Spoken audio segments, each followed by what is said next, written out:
do that, I'm going to ask if Bob Cash, our esteemed, illustrious organist, would come and join me on the platform here.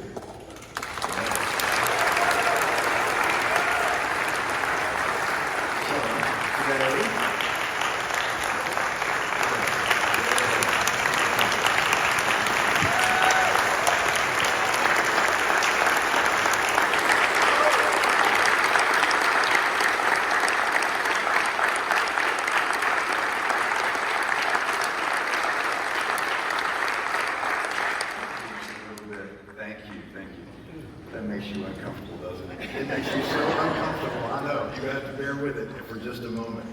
see, I thought I was going to have to build that up and tell you what we're doing today. You already know that for 35 years, Bob has been the organist of this congregation. For 35 years, and I think y'all did some math on Wednesday night and figured out that meant you began when you were, 9 years old? Yeah.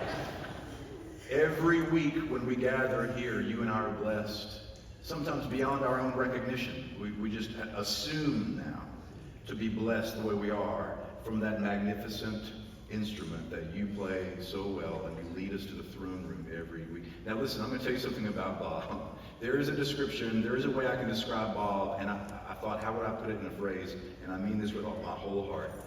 I don't think anyone would embody this phrase more than Bob Cash. Humble devotion. Humble devotion. Yeah, every week, he doesn't just show up on a Sunday and do this thing.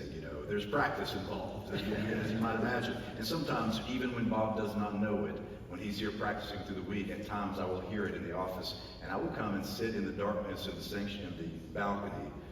I know it's a little creepy.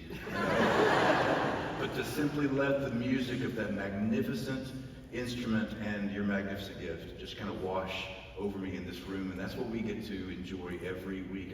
And every time you attempt to say something to Bob about what a blessing it is, he has one phrase. If you know it, just say it out loud. Soli Deo Gloria, to God alone be the glory, which is about really the anthem we just sang, to him and to him alone, really.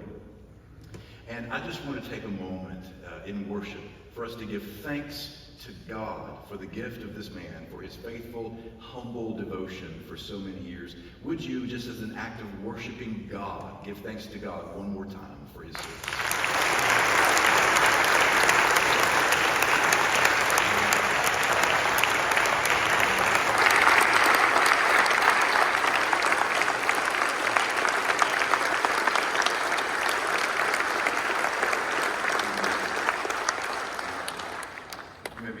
Bob, this is just a very simple, humble expression of our gratitude for your service and your devotion here. It's a card from me and just a humble expression of our gratitude, which means if you and I go to lunch, you can pay.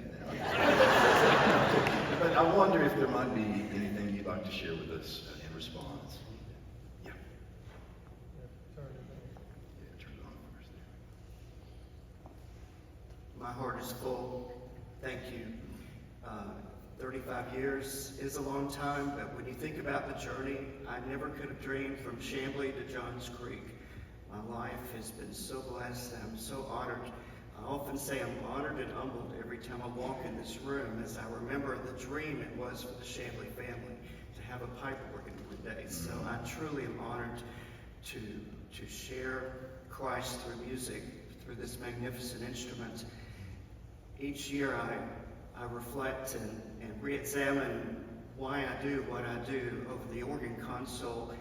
And for such a time as this, and for lack of better words, there's an anonymous poem that uniquely puts into words what is in my heart right now. So I wish to share that with you.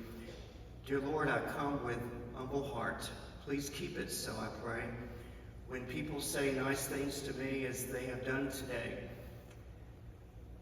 when I'm seated in my place, my hand on organ key, may they forget that I am there and catch a glimpse of thee. Thank you.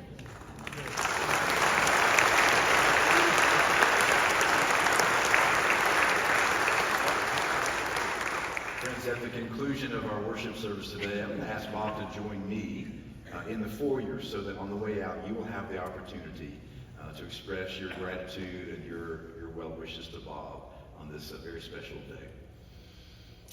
You know,